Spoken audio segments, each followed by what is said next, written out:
என்ன இந்த காலங்காலத்தில் வந்திருக்கீங்க? அக்கா கொல்கட்டை பண்ணுறேன்னு சொன்னீங்களேக்கா, உங்ககிட்ட டிப்ஸ் கேட்கலான்னு வந்தேன். ஓ, வெரி குட். பண்ணால் போச்சு. அதுக்கு என்ன, நான் என்ன டிப்ஸ் வேணுமோ தரேன். நான் இந்த தடவை ட்ரெடிஷ்னல் மெத்தடில் தான் பண்ணுறேன். ஒரு டம்ளர் அரிசி எடுத்து நல்லா களைஞ்சிட்டு ஒரு 1 ஹவர் தண்ணியில் ஊற வைக்கணும். ஊற வச்சுட்டு அந்த 1 மணி நேரத்துக்கு அப்புறம் ஒரு டவலில் போட்டு காய வைக்கணும். காய வச்சுட்டு அந்த கையில் பிடிச்சா கை லேசாக அரிசி ஒட்டுற அளவுக்கு ஈரம் இருக்கணும். அப்போது எடுத்து மிக்சியில் போட்டு கொஞ்சம் கொஞ்சமாக அரைச்சி பவுடர் பண்ணி நல்லா சலிச்சுக்கணும். சலிச்சுட்டு அதுக்கப்புறமா அந்த மாவை 1 டம்ளர் எடுத்துட்டோன்னா 3/4 டம்ளர்லேருந்து 1 டம்ளர் தண்ணி தேவைப்படும். நம்ம 3/4 தண்ணி போதுமாக்கா? போதும். 3/4 டம்ளர் மோஸ்ட்லி போதும்.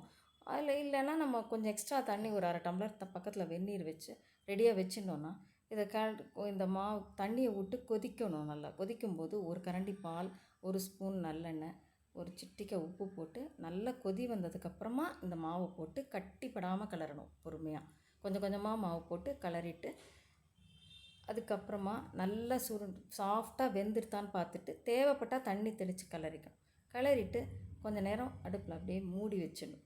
அடுப்பை ஆஃப் பண்ணிவிட்டு மூடி வச்சுட்டா அது நல்லா சாஃப்டாக வெந்துடும். இந்த டைம்குள்ளே நம்ம பூர்ணம் ரெடி பண்ணிக்கலாம். ஒரு தேங்காயை உடைச்சி துருவி எடுத்துக்கணும்.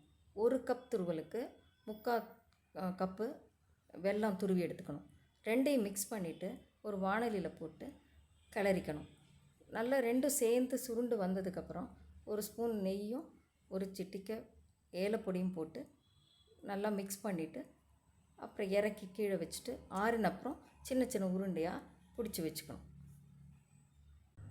அக்கா மெயினாக அந்த செப்பு பண்ணுறது எப்படின்னு சொல்லுங்கக்கா.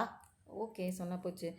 இப்போ அந்த மாவு நம்ம கிளறி வச்சுருக்கோம்ல, மூடி அது நல்லா வெந்து சாஃப்டாக இருக்கும். இப்போ நம்ம திருப்பி அதை எடுத்துகிட்டு ஒரு கிண்ணத்தில் எண்ணெய் எடுத்துட்டு நம்ம கையில் தடவிட்டு அதை நல்லா பிசைஞ்சிக்கணும். கட்டி இருக்கான்னு செக் பண்ணிடணும். நல்லா பிசைஞ்சு எடுத்துகிட்டு ஒரு நெல்லிக்காய் சைஸ் உருண்டையாக உருட்டி வச்சுக்கணும்.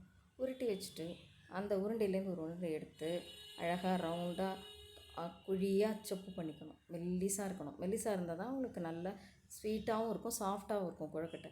அதனால் மெல்லிசு உருண்டை சொப்பாக பண்ணிவிட்டு அதில் இந்த பூர்ணத்தை ஏற்கனவே நம்ம உருண்டை பண்ணி வச்சுருக்கோம் இல்லையா, அது ஒன்று வச்சு அழகாக மூடிட்டு கொழுக்கட்டை ஷேப்புக்கு கொண்டு வந்துட்டு அதுக்கப்புறம் இட்லி தட்டில் வச்சு ஒரு 10 நிமிஷம் வேக வச்சு எடுத்துடணும். அவ்வளோதான், கொழுக்கட்டை ரெடி.